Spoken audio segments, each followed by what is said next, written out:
warahmatullahi wabarakatuh.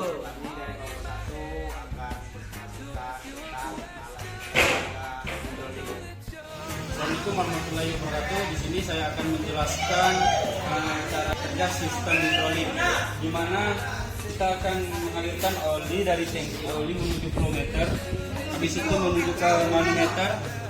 Dari manometer kita menuju ke cabang T, di mana cabang T ini mengalirkan oli ke kontrol valve 3/2 dan menuju kontrol valve 4/3, di mana kontrol valve 3/2 ini untuk menggerakkan single cylinder, dan kontrol valve 4/3 itu untuk menggerakkan double atau ganda silinder ganda.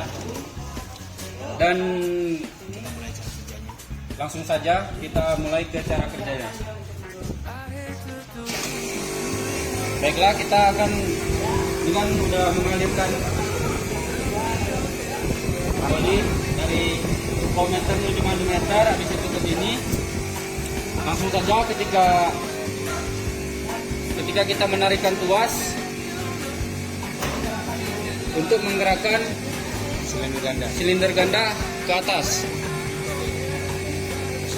Oke, dan ketika kita menggerakkan tuasnya maju, itu silinder gandanya akan mundur.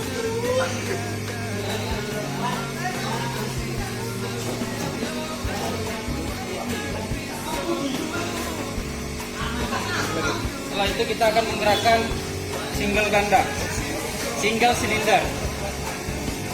Ketika kita menggerakkan yang maju, silinder tunggal, oli mengalir.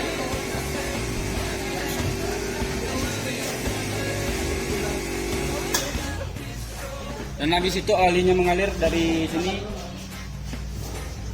ke T.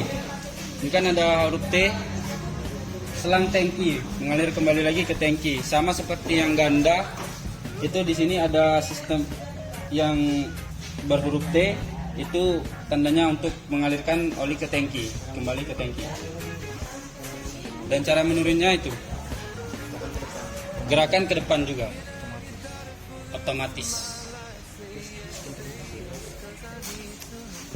Baiklah, itu saja yang dapat saya sampaikan.